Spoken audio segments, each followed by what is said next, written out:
বিএনপির শীর্ষ নেতৃত্বে বড় ধরনের রদবদলের আভাস মিলছে। দলটির মহাসচিব মির্জা ফখরুল ইসলাম আলমগীর মহাসচিব পদ থেকে স্বেচ্ছায় সরে দাঁড়ানোর ইঙ্গিত দিয়েছেন। দীর্ঘ ১.৫ দশক ধরে দলের চরম দুঃসময়ে ঢাল হয়ে থাকা এই নেতার হঠাৎ অবসরের ইশারা রাজনৈতিক মহলে এক বিশাল প্রশ্ন ছুড়ে দিয়েছে।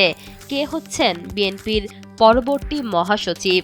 আগামী কাউন্সিলকে সামনে রেখে এই পরিবর্তনের আলোচনা এখন আরও জোরালো হয়েছে। মির্জা ফখরুল ইসলাম আলমগীর একটি সাক্ষাৎকারে স্পষ্টভাবে জানিয়েছেন, তিনি আর এই গুরুদায়িত্ব পালন করতে পারছেন না। তিনি বলেন, আমি খুবই ক্লান্ত, আগামী কাউন্সিল পর্যন্ত থাকতে হচ্ছে, এরপর আমি অবসর নিতে চাই। মূলত দীর্ঘদিনের রাজনৈতিক চাপ এবং বার্ধক্যজনিত অসুস্থতার কারণে তিনি সরে দাঁড়ানোর সিদ্ধান্ত নিয়েছেন। তবে দল চাইলে তিনি কাউন্সিলের আগ পর্যন্ত নিজের দায়িত্ব পালন করে যাবেন।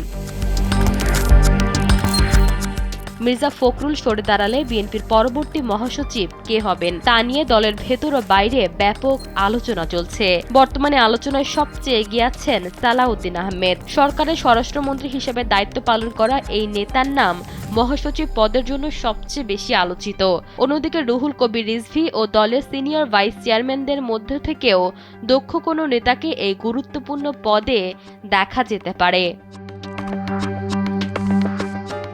রাজনীতি থেকে অবসর নিলে মির্জা ফখরুলকে দেশের পরবর্তী রাষ্ট্রপতি হিসেবে দেখা যেতে পারে, এমন একটি আলোচনা সর্বত্র ছড়িয়ে পড়েছে। তিনি জানিয়েছেন, ক্ষমতার প্রতি তার কোনো বিশেষ আকাঙ্ক্ষা কখনোই ছিল না, ভাগ্যই তাকে আজকের অবস্থানে নিয়ে এসেছে এবং তিনি দেশের জন্য কাজ করে যেতে চান, কোনো পদের লোভে নয়। ২০১৬ সালের পর আর কোনো কেন্দ্রীয় কাউন্সিল হয়নি। বর্তমান পরিস্থিতিতে আগামী কয়েক মাসের মধ্যেই বহুল প্রতীক্ষিত এই কাউন্সিল অনুষ্ঠিত হতে পারে বলে দলীয় সূত্রে জানা গেছে। যেই কাউন্সিলের মাধ্যমে আনুষ্ঠানিকভাবে বড় ধরনের রদবদল আসবে বিএনপির শীর্ষ নেতৃত্বে। ইশিতা আক্তার, সময়ের আলো।